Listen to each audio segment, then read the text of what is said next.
Amelia and I met about 7 years ago, and we hit it off almost immediately, forming a close friendship. We both grew up in the Midwest, where our strong Christian values were instilled early on, teaching us to prioritize God above all else, even before family. Sundays were always spent at church, followed by hopeful conversations about the future. I pursued a successful career in engineering, where the opportunities seemed endless, while Amelia thrived as a sales executive, working with accounting software for a big tech company in Atlanta. Right after I finished college, my parents gave me a generous gift, a 3-bedroom house. They believed in sharing their wealth while they were still alive, rather than waiting until they passed away, and they found joy in giving during their lifetime. Amelia and I got married just over 5 years ago, and life felt like a never-ending honeymoon. We had a strong connection, with passion running high. At least 4 nights a week we were close. Our friends often teased us about it, calling us soulmates because of how in sync we seemed to be. When we had our twin girls, beautiful little blondes, our happiness only grew. Suddenly, our focus shifted completely to raising them in a warm and loving environment. To outsiders, our life might have seemed dull. We usually stayed in, cooking dinner at home most nights, only going out on Fridays or Saturdays, and dedicating Sundays to church. We weren't like our peers. We didn't care about social events or keeping up with the latest trends. Amelia wasn't one for flashy outfits either. Her wardrobe was always conservative, whether at home or work. Our intimacy was saved for the bedroom, where it belonged, and I never questioned that. Our marriage was built on trust and openness, which created a solid foundation. Amelia had always been affectionate, showing her love through gentle gestures, kisses, and hugs, which I adored. We never held back emotionally and made sure to express how much we cared for each other. Raising twins wasn't easy, but I loved every second of it. Sure, the kids stressed Amelia out at times, but I was always there to help her through. Communication was key between us. We always worked through any issues quickly and effectively. Life was smooth, and I was content with the family we had built together. That is, until about a week before Amelia had to attend her annual trade show. She was told she needed to go because several coworkers had fallen sick, even though she tried her hardest to avoid going. Amelia hated being away from us, she told me, and had even called her boss to try and get out of it. I reassured her that we'd be fine without her for a few days and that we'd all miss her like crazy. I helped her pack her things and saw her off in the company limo headed for the airport. There had never been any sign of Amelia acting unfaithful or distant. Our relationship was one of complete trust, and we shared everything. We always worked as a team, especially when it came to raising our girls. But then, on the second night of her trip, I received a message from Brad, a colleague and a good friend. He was attending a cybersecurity event in Atlanta and mentioned he'd seen Amelia at the same venue. He asked if I was also in town for the trade show. I told him that Amelia was there for an event, but I wasn't sure which one it was. His next messages threw me off guard. Brad sent over 2 photos and a short video clip. My heart pounded as I clicked to open them. The first photo stopped me in my tracks. There was my wife in a tight, revealing dress I'd never seen before, shorter than anything she had ever worn. The neckline plunged, showing off her chest, and she wore high heels I didn't recognize. Her makeup was flawless, and she looked stunning. It was like I didn't even know her. At first, I thought it was a mistake, maybe someone who just resembled Amelia. I even laughed to myself, thinking, I wish Amelia would wear something like that one day. But then I saw the next photo. This one was of Amelia sitting right next to Andrew, one of her bosses. I froze, staring at the screen in disbelief. They were sitting so close, and then, in the next image, she was looking into his eyes with a smile I hadn't seen in years. My heart sank. I wanted to believe there was a reasonable explanation for it all, but that hope quickly faded with the final clip. In the video, I watched as Amelia leaned in and kissed Andrew, her arms draped around his neck while his hand cupped her breast. I felt like the ground had just been ripped out from under me. Tears stung my eyes as I tried to comprehend what I was seeing. I could barely breathe, my heart racing in my chest. Brad messaged again. Are you all right? What should I do? Did you see her? I responded, yes, I'll call her right now. I tried to dial Amelia's number, but it went straight to voicemail. I left a message, telling her how much we missed her and hoped she was having a nice night. I updated Brad, letting him know that I'd tried reaching her. Brad sounded apologetic in his next message. "Mike, I'm so sorry. I saw her take out her phone, check who was calling, and then just put it back in her purse. I've never seen her act like this. I can't believe it's her." I thanked him, trying to stay calm. "It's all right, Brad. I appreciate your honesty. Please don't confront her about it. If anything else comes up, let me know. But there's no need to follow her around. I'll handle it from here. Are you sure you're okay, man?" "No, I'm far from okay. But I know what I have to do.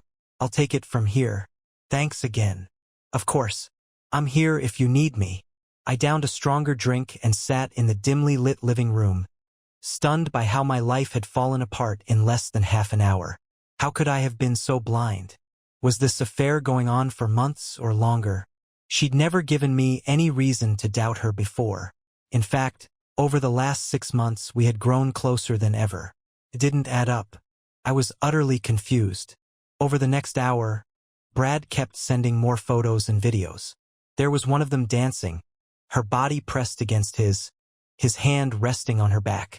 Another clip showed them kissing again on the dance floor. In one photo, they were sharing a deep, passionate kiss, lost in their own world. It was then that I realized my marriage was over. I tried to make sense of it all, but there was so much to process. My engineering background kicked in, and I started forming a plan, meticulously analyzing every detail. That's when my phone rang. It was Amelia, calling at 10 p.m., right after I received the final incriminating photo. I took a deep breath, trying to steady myself. I couldn't let her know that I was aware of her betrayal. "Hey, sorry I missed your call earlier," she said, her voice soft and sweet. "I was stuck at a dinner meeting and couldn't get away. I miss you so much, baby. I wish I was there right now, snuggled up with you under the covers." "I miss you too, Amelia. I love you so much. The girls are doing great. They miss their mom and can't wait for you to come home." I tried to leave early, but my boss insisted I stay, she added, almost as if she wanted sympathy. "I hate being away from you, darling. When I get back, we'll celebrate." "Are you done for the night?" she asked, her voice dripping with sweetness. "Yeah. I'm just winding down after a long day. Love you, baby. I'll call you tomorrow," she replied, her tone affectionate. "Good night, Amelia. I love you more than I can ever put into words," I said, even though my throat was tightening with emotion. As I hung up, tears welled up in my eyes. Despite everything, my love for her was still real, and I clung to a desperate hope that this was all some horrible nightmare. Lying in bed after midnight, sleep was impossible. My mind kept spinning with the tormenting thought. Was she even in her hotel room? What was she really doing? That gnawing fear was confirmed when Brad sent another message. Another photo. This time, it showed Amelia and Andrew on a sofa in the lobby, locked in a kiss. His hand was up her short skirt, her arms wrapped around his neck like they were some lovesick couple. "And one last thing, buddy. I'm signing off for the night, but it seems like she's busy. Just let me know if you want me to stop." "I can easily end this," Brad said, clearly uncomfortable with the situation. "It's tough to take in, but thanks for sending the photos. No need to stop. Let her do what she's doing. It's not on you. Stay out of it and thanks again," I replied, though the pain was overwhelming. I cried myself to sleep that night. The weight of Amelia's betrayal crushed me. Somehow, between the tears and the exhaustion, the presence of our daughters gave me a small sense of comfort, dulling the sharpness of the hurt until morning came. When I woke up, there were several messages from Amelia waiting for me. They were filled with hearts, kisses, and emojis, her usual affection. She talked about how much she loved me and missed the girls. She even hinted at a steamy reunion when she returned, as if nothing had happened. When she finally came back, she was all sweetness, showering me with love and attention, acting like everything was perfectly normal. I began to wonder if she had some sort of dissociative disorder or was on medication. I searched for any reason to make sense of it, But deep down, I knew I had to face reality. She was playing me for a fool. Our conversations carried on like nothing had changed. She talked about how much she missed us, how she couldn't wait to be back. I couldn't tell which was more painful, her cheating, or the lies she kept spinning to cover it up. The betrayal stung just as much as seeing her with Andrew. After discovering the truth through Brad's messages, I knew I had to take action. Using my technical skills, I quietly installed tracking software on her phone. Originally, it was meant for finding lost devices, but in this case, I had another purpose in mind. I made sure to choose the latest software and even walked Amelia through setting it up. The program could record calls, messages, and emails, all of which were uploaded to the cloud. Let me be clear, I never intended to spy on her. Before all of this, I would never have crossed that line, but after what I'd learned, I had no choice. My trust in her was shattered. I needed to protect my daughters, and, if possible, save whatever was left of our marriage. Taking care of the twins kept me somewhat distracted from the constant thoughts of our crumbling relationship. Making breakfast, cleaning up their messes, playing with their dolls. These were the small moments that kept me sane amidst the chaos. Believe me, handling 3-year-old twins is no easy task, but it gave me purpose. Around 2 p.m., I finally got the girls down for their nap. After tidying up the house and taking a quick shower, I sat at the kitchen table to catch my breath. Amelia had sent me 6 more loving messages, telling me she would call at 5 p.m. after her day wrapped up. I glanced at them and then accessed the cloud from my laptop, logging into her account to review the data from the tracking software. What I saw shook me to my core. The messages between her and Andrew left no room for doubt. Here are just a few of them. You were incredible last night, baby. Can't wait for tonight. Thanks, kitten. I loved it too. Let's go to my room after work before dinner. Of course, but I have to call my husband first. I'll be ready by 5:15. Does your husband suspect anything? No way. He thinks I'm still madly in love with him. We've been at this for 6 months, and he hasn't got a clue. Don't worry. I couldn't read any more. My hands trembled with rage. Kitten? He called her kitten? That was my name for her, something intimate between us. Had she given him everything that once belonged to me? Was I really that blind? I slammed the laptop closed, unable to process any more. I grabbed a lamp from the table and hurled it against the wall, watching it shatter into pieces. The anger I had managed to keep at bay now took full control. I was ready to destroy everything in my path, but the sound of my daughters crying from the other room snapped me out of it. Their sobs cut through my rage like a knife, and I quickly regained control. I rushed into their room, holding both of them close until they calmed down. After cleaning up the broken glass, I let the girls play in the living room while I sat down with another strong drink, trying to figure out what to do next. I knew my marriage was beyond repair. There was no going back from this. But I couldn't bring myself to listen to any more of their conversations or look through the files piling up in the cloud.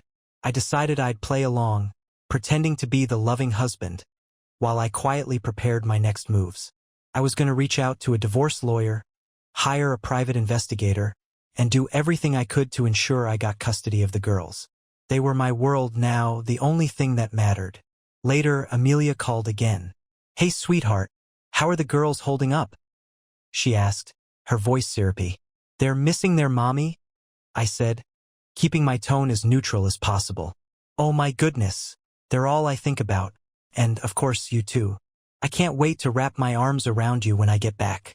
You're going to get the biggest kiss ever. I kept up the act. I can't wait to hold you too, my love. I think about you all day, counting down the minutes until we're together again. Somehow, I managed to keep it together for the entire 15-minute call. When 5:15 rolled around, she signed off with another lie. I love you, Marvin. I need to catch the bus back to the hotel. I'll message you later. Love you. I love you too, sweetheart. More than you could ever know, I replied, the words tasting bitter on my tongue. The pain of her lies was slowly turning into something else. A seething contempt, a fury that fueled my resolve.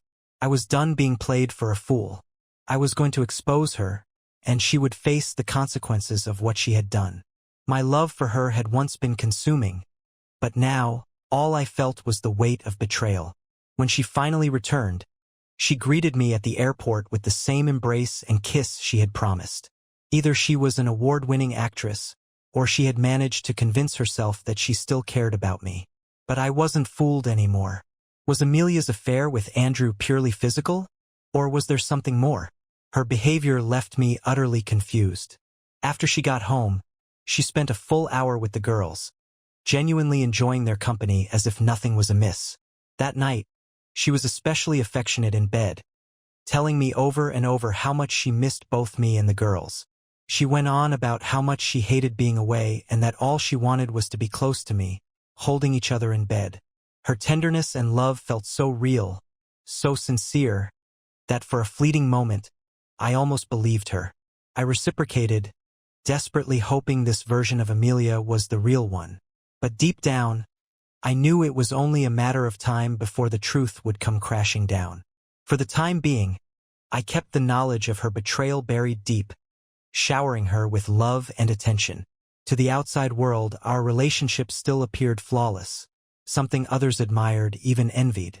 And for 3 months, I found no sign of further infidelity. She came home on time every night, and there were no strange phone calls or questionable messages. For a while, I even allowed myself to believe that maybe it had all been a terrible misunderstanding, that we could somehow return to the life we once had. But that illusion was shattered when I got a call from Mr. Collins, the private investigator. He asked to meet the next day, and with a pit in my stomach, I agreed. When I arrived at his office, I was led into a quiet conference room. "Good afternoon, Marvin. It's good to see you again." Mr. Collins greeted me, his tone somber. "Good to see you too," I replied, trying to brace myself for whatever he was about to reveal. "Marvin, I wish I had better news for you, but unfortunately, it's not good. Are you ready to go over what we've found?" he asked, sliding a thick binder across the table toward me.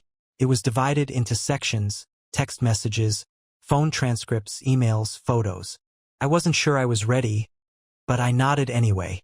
"Mr. Collins, I've been keeping an eye on her for the past 3 months. There's been nothing out of the ordinary. She's been acting like the perfect wife and mother." "None of this makes sense," I said, confusion thick in my voice. "Let me walk you through the evidence. Maybe then it'll make more sense," he replied. I had avoided accessing the cloud files I'd set up, clinging to a sliver of hope that I'd find nothing. But Mr. Collins' binder quickly obliterated that hope. Inside were over 75 pages of text messages, 25 pages of emails, and more than 75 timestamped photos of Amelia and Andrew entering and leaving hotel rooms. There were 82 video calls and 50 pages of phone transcripts. For the last 3 months, Amelia had been meeting Andrew at a motel at least 4 times a week, spending an average of 2 hours together each time. "And here's where it gets even worse," Mr. Collins said, sliding a photo in front of me. "Do you recognize this man?" I stared at the photo, my stomach twisting. "Oh my God, is that Mark Spencer, the CEO of her company? Are you telling me she's seeing both Andrew and her CEO?" Mr. Collins nodded grimly. "I'm afraid so. Based on the texts, phone calls, and videos we collected, it's clear she's been involved with both men. This video, labeled Balcony, shows her and Mark in an intimate moment, unaware they were being filmed. The camera captures their faces clearly, along with audio. He played the video, and there she was, my wife, leaning over a balcony railing with Mark behind her. I felt sick. I had to leave the room for a moment to collect myself. After a few minutes, I returned, determined to get through the rest. "And there's more," Mr. Collins continued. "This video, Balcony 2, shows your wife with both Mark and Andrew. I hate to show you this, but it's evidence you can use if you decide to move forward with a divorce or custody battle." I sat there, completely numb. Could this really be Amelia? I so desperately wanted to believe it was a mistake, but the overwhelming evidence made it impossible to deny. "Marvin," Mr. Collins said gently, "we also investigated Andrew Scott and Mark Spencer. Andrew's been married for 10 years with 4 kids, and Mark has been married for 25 years with 3 grown children. From what we've gathered, Andrew introduced Mark to your wife after she expressed interest in a threesome. I know this is hard to hear, but these text messages lay it all out. He handed me a folder with a USB drive containing all the files, everything my lawyer would need. When I met with her the following week, she was stunned at the mountain of evidence. She couldn't believe there had been no signs at home. Amelia had continued to play the role of the doting wife and mother, as if nothing had changed. The lawyer went over the various legal options but said she needed more time to review everything thoroughly. In the meantime, I instructed her to start filing the divorce papers. Leaving her office, I felt a heavy pit in my stomach. I knew it was over before I had even walked into that meeting, but seeing those videos, it completely crushed any small hope I'd been clinging to. Who was this woman I had married? Felt like I'd never known her at all. That night, after putting the girls to bed, we sat down to watch a movie. I had planned out my approach carefully. I heard Unfaithful is a good movie. Want to give it a try? I asked, pressing play. The movie's theme hit close to home, but I wanted to test the waters. Halfway through, I casually mentioned, there's this intern at work who's been trying to get my attention for months now. Can you picture me with someone else? Amelia's eyes narrowed. Really? Who is she? If I even think you're considering someone else, I'm gone. Got it? You're mine, and no one else's. She snapped, her voice unexpectedly harsh. I couldn't help but laugh at the irony, but I kept my tone light. Marvin, why didn't you tell me about her sooner? What's her name? She pressed, her tone insistent. Amelia, calm down. She's just an intern. A young girl who's been flirting a bit. I haven't paid her any attention. But what about you? You're the most attractive woman at your office. Are you telling me no one ever flirts with you? She scoffed, shaking her head. Of course not. They all know I'm married, and I would never cheat on you. I looked her right in the eyes and asked, so, in all our years together, you've never once thought about being with another man? Not even a harmless kiss. You've never cheated on me, have you? Her face reddened with anger. Are you serious right now? How can you even ask me that? I show you every day how much I love you. I've always been faithful, she said, her voice sharp. I sat there, watching her lie so easily, so naturally, and I realized just how deeply she had deceived me. I can't believe you'd even think that, she snapped, her voice full of indignation. I quickly apologized, not wanting to stir the pot any further, and we resumed watching the movie. Inside, though, I marveled at her ability to lie so effortlessly. She could have made a career as an actress, the way she played her role so convincingly. Once she seemed to settle back into the film, I knew it was time to take the next step. Casually, I picked up my phone and scrolled to a photo Brad had sent me. A picture of Amelia and Andrew locked in a passionate kiss on the dance floor, his hand firmly gripping her backside. I stared at it for a moment, waiting for just the right time. What are you doing, Marvin? Why aren't you watching the movie? She asked, her tone suspicious. Because what I'm looking at is much more real than this movie, I replied, keeping my gaze fixed on the screen of my phone. What do you mean? She asked, her voice wavering slightly. I muted the movie and slowly turned the phone toward her, showing her the photo. The color drained from her face as she froze, unable to find the words. I didn't say anything, just kept my eyes on the image. Quite the kiss you're sharing with Andrew. Care to explain? I finally asked, my voice laced with sarcasm. Where did you get this? She stammered, still trying to regain her composure. Brad Stepton saw you at dinner with this man and thought I should see this. That's you, right? I have to admit, you look quite stunning in that dress. I've never seen you wear anything so revealing. Were you trying to impress your boyfriend? Go ahead. I'm listening. Marvin, we only danced one time and he was drunk. After the song ended, he grabbed me and kissed me. What you don't see is that I slapped him right after and caused a scene. I would never let that happen. I didn't even realize how revealing the dress was when I bought it for a business dinner. I'm so sorry, she said, her words spilling out quickly, desperate for me to believe her. All right, I understand. So that was the only time something like this happened? I asked, my voice calm but biting. Yes, and I swear it won't happen again, she replied, nodding, hoping her explanation would suffice. We resumed the movie, but I could feel the tension radiating off her. After a few more minutes, I pulled out my phone again, this time playing a video Brad had sent me. One of Amelia and Andrew sitting on a couch, his hand disappearing under her skirt. She caught sight of it out of the corner of her eye, and her face went white. "What are you watching now?" she asked, her voice barely above a whisper. "Remember the night you called, saying you were getting ready for bed after a long day?" I asked, not taking my eyes off the screen. "Yes," she whispered, almost inaudibly. Funny thing is, about 2 hours after we spoke, I got another message from Brad. This time it was a video. "Would you like to see it?" I said, pressing play and showing her the footage of her and Andrew kissing, his hands roaming freely over her body. "I'd love to hear your explanation for this," I said, my voice now cold with amusement. "Marvin, I'm so sorry. After we talked, Andrew called and said we needed to discuss a client issue. He asked me to meet him in the lobby. I had a few drinks, got a little tipsy. You know how I get. But nothing happened beyond what you saw. I told him to stop and reminded him I'm married. You have to believe me," she pleaded, her eyes filling with tears. "Kitten," I said, emphasizing the pet name I used to cherish. "The problem is, I've always believed you, but in the last 20 minutes you've lied to me twice. Can you understand my position? I'm sitting here, alone, while the woman I love is off kissing her boss, wearing a dress I've never even seen you wear before. How do you think that makes me feel? Marvin, I love you. This happened months ago. Why didn't you confront me sooner?"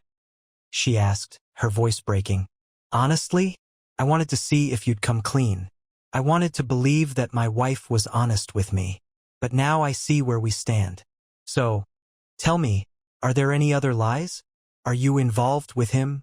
Do you love him?" I asked, taunting her, enjoying her discomfort. She began to sob uncontrollably, repeating how much she loved me, how she didn't want to lose me. "Please, stop telling me how much you love me. I need answers. Are there other lies? Have you done more with him than just kiss?" "Marvin, nothing happened beyond a kiss, I swear. I admit I kissed him, but that's all. I told him to stop every time. I don't know what Brad saw, but you have to trust me," she said, her voice trembling. "All right, stop crying. I trust you," I said, though my voice dripped with sarcasm. "But I'm curious. Why have you never dressed like that for me? Why didn't you tell me about your interactions with Andrew if nothing really happened? Was it for him? Are you thinking about leaving me?" She broke down again, sobbing into her hands. "No, Marvin, I'm not leaving you. I don't know why I dressed like that. Maybe because other women were dressed similarly, and I felt insecure. But I swear, nothing more happened."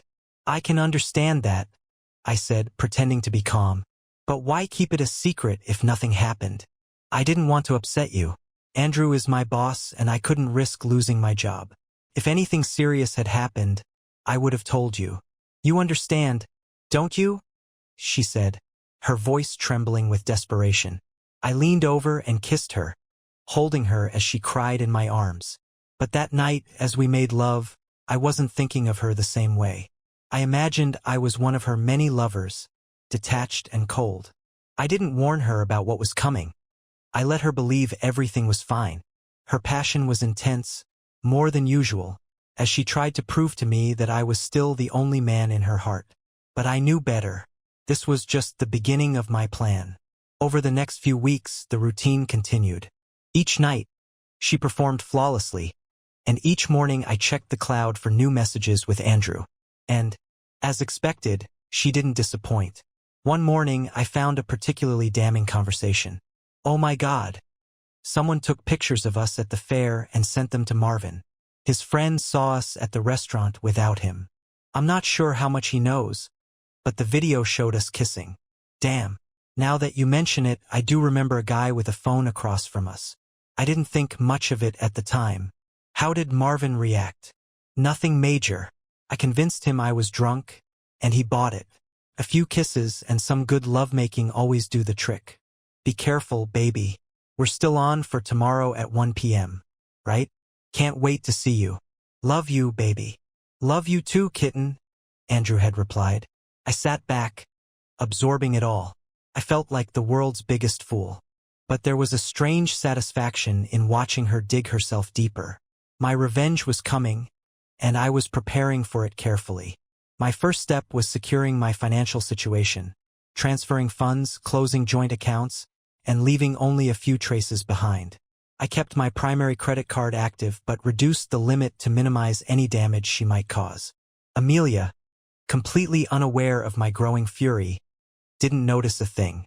I confirmed with my lawyer that since I had owned the house before our marriage, I wouldn't be forced to leave it once I filed for divorce. I started drafting an email that would expose her affair to everyone, her friends, family, and co-workers.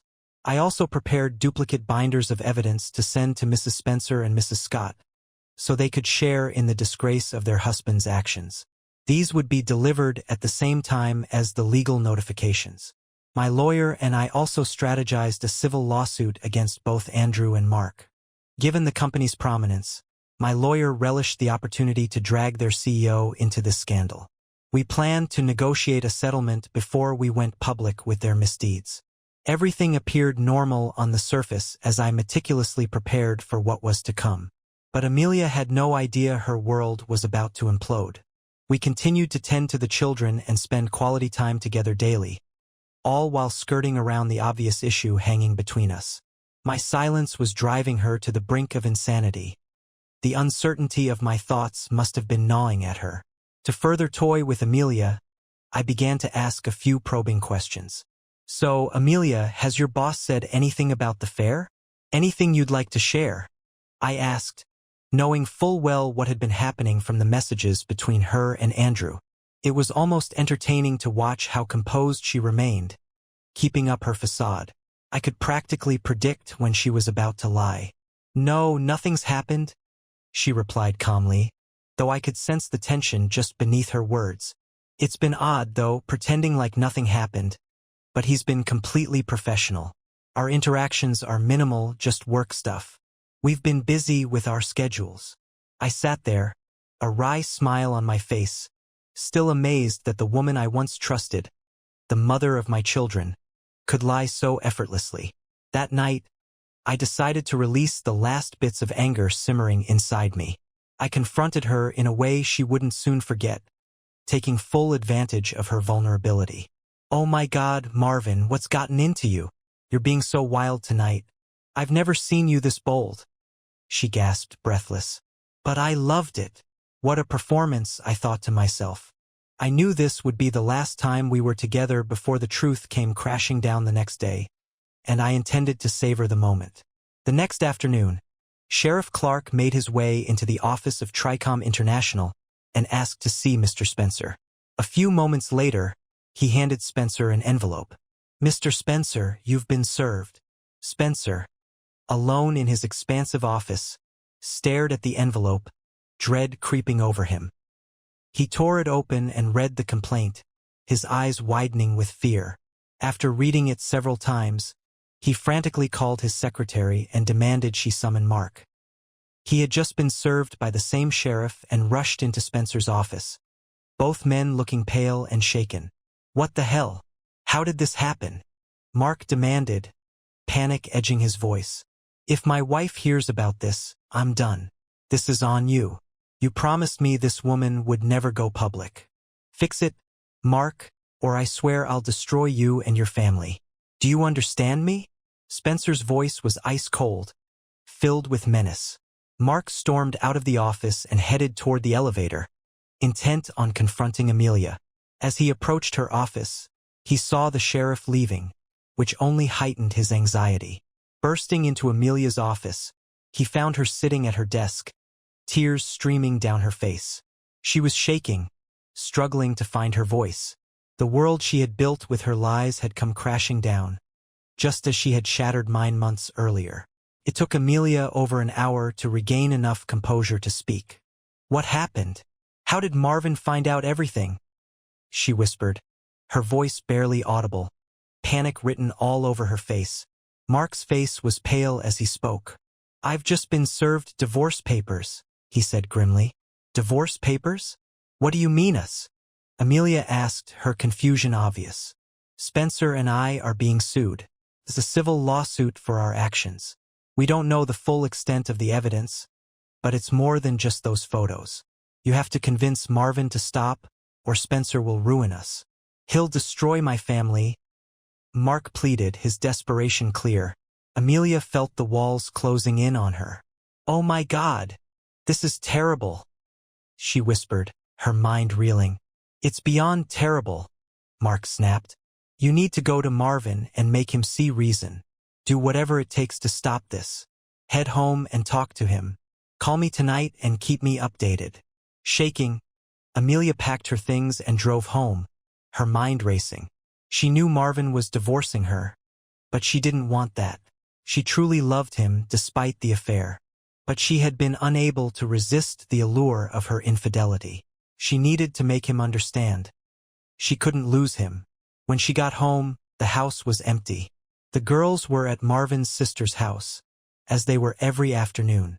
She quickly called his sister and asked if she could keep the girls overnight. Sarah, sensing something was off, agreed without question. Amelia showered, styled her hair, and carefully did her makeup, anxiously awaiting Marvin's return. At 6 p.m., the garage door opened, and Amelia braced herself. Marvin walked in, his tone dripping with sarcasm. "Oh, Amelia, didn't expect to see you tonight. Thought you'd be with Andrew. Oh wait, he's married with kids. That might get a little awkward." "Huh. Marvin, please, can we talk?" Amelia pleaded, grabbing his hand and leading him to the sofa. Despite the tension, she tried to stay calm. "Marvin, I was served today, and I know you're angry, but I don't want a divorce. I love you, and I need you. I won't sign those papers. Andrew means nothing to me. Yes, we had sex, but it wasn't love. I don't know, I needed it. I'm sorry. It'll never happen again. I promise," she said, her voice shaky with desperation. "Oh, you promise? That's reassuring," Marvin replied with a mocking smile. "So what? We're just going to forget all of this and go back to normal?" Amelia hugged him, kissing him. "Thank you, baby. I love you so much. I'm so glad you forgive me," she sobbed, clinging to him. Marvin gently pushed her away, his expression cold. "You're delusional if you think I'm going to trust you again. After all your lies and deceit, there's nothing left. I gave you chance after chance, and you just kept lying and destroying everything. You've ruined our family. Do you have any idea how much damage you've caused to the girls? Why are you going after Spencer and Andrew?" Amelia asked through her tears. "Because they're part of this mess. They're powerful, wealthy men, and once I'm out of here, I'm going to need money to properly take care of the girls.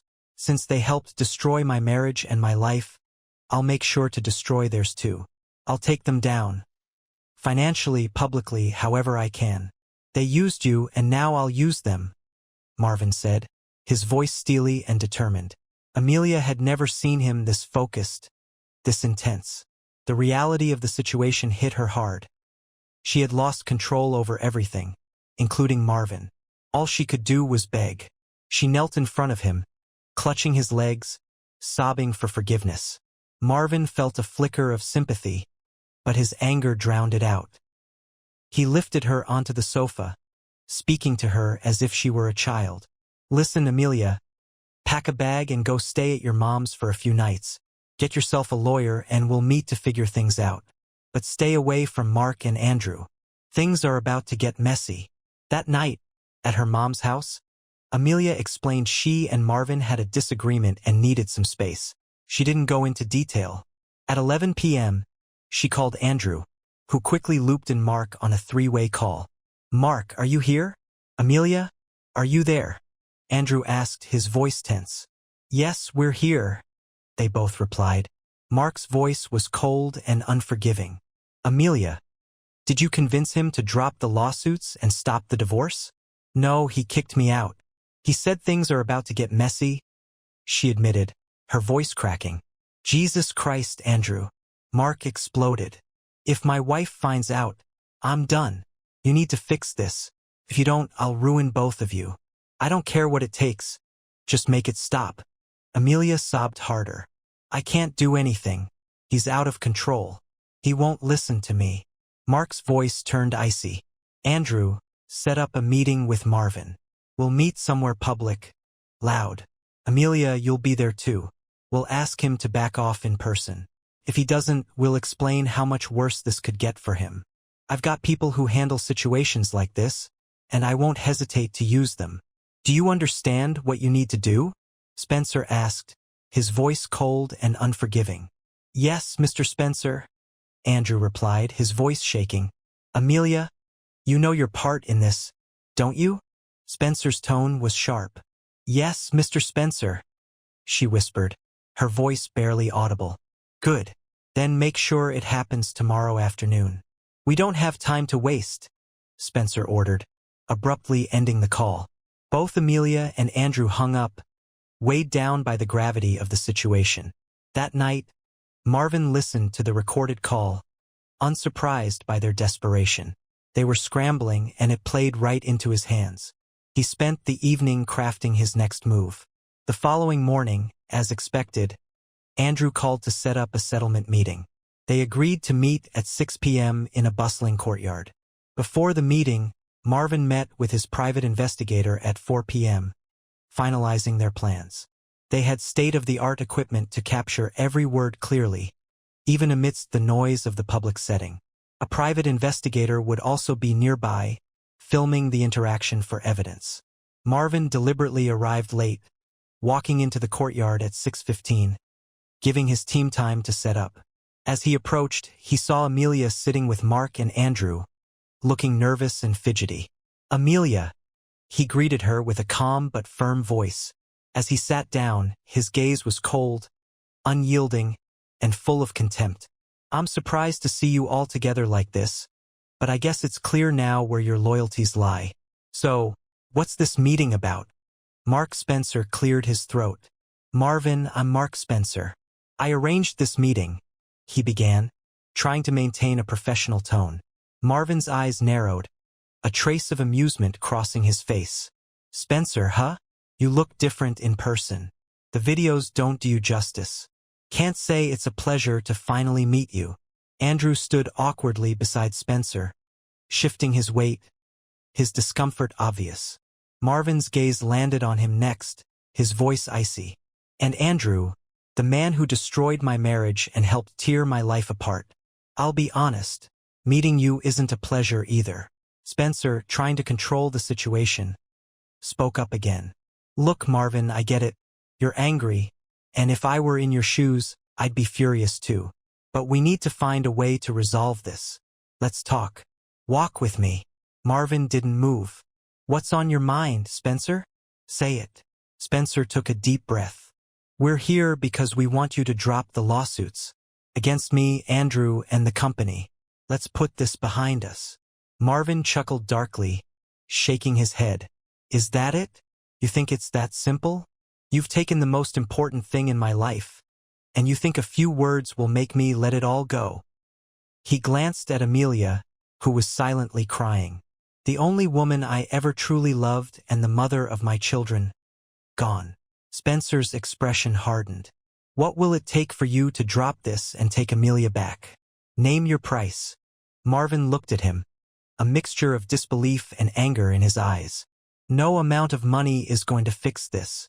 She's destroyed everything we built. But I'll tell you what, I'll drop the lawsuits under 2 conditions. First, I want $5 million. Second, I want to meet both your wives, and Amelia has to admit everything in front of them. Every detail. If you agree, I'll end the legal proceedings. Spencer's face twisted with fury.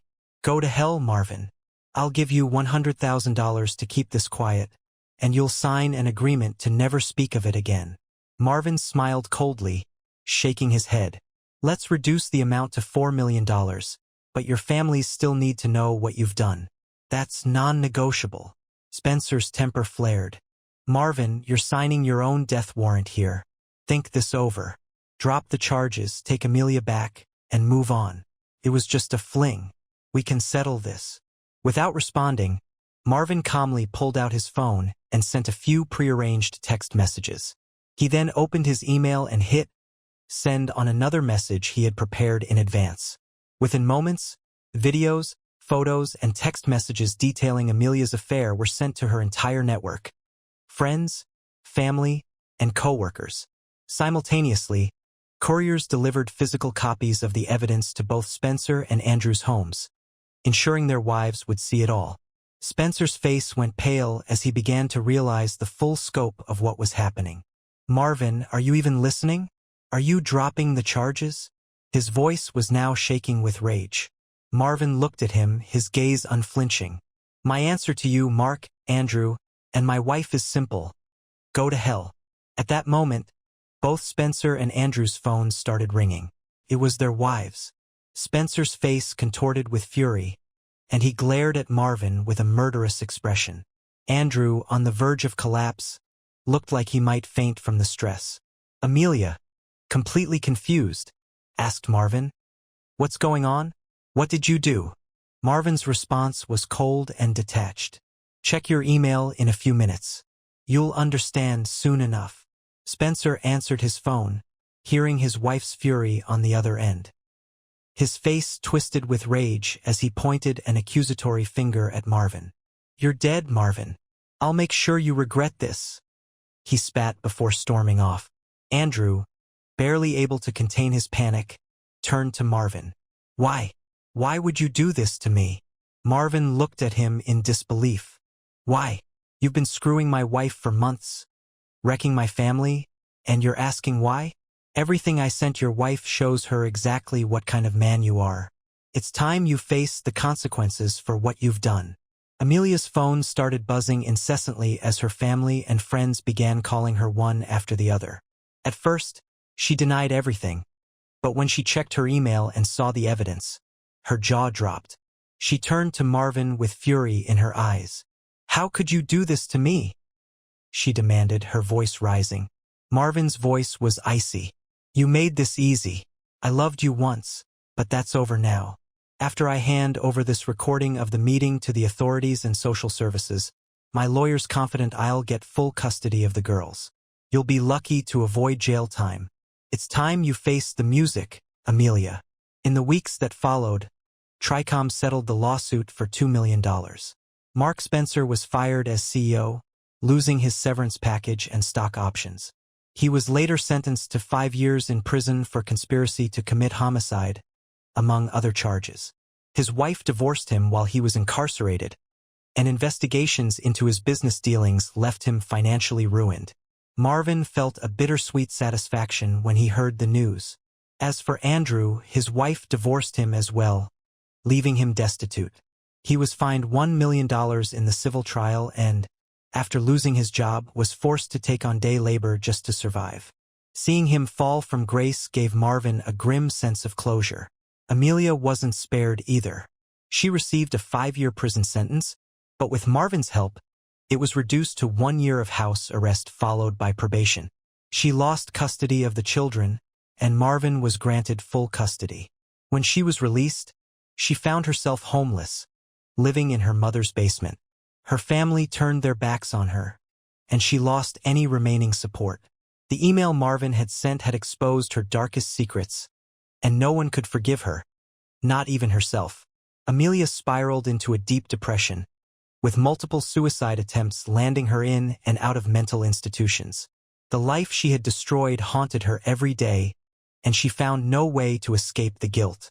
Marvin, now free of the drama, dedicated himself entirely to raising his daughters. With the financial settlement from the lawsuit, he was able to leave work and focus solely on their upbringing.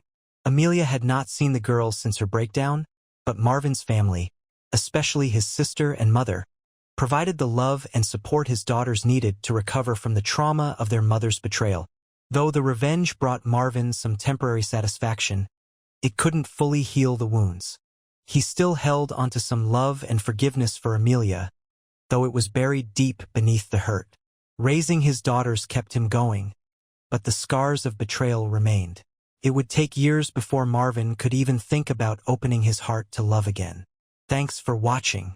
What would you do if you caught your spouse cheating? Share your thoughts in the comments below, and don't forget to like and subscribe for more real-life stories of betrayal and revenge.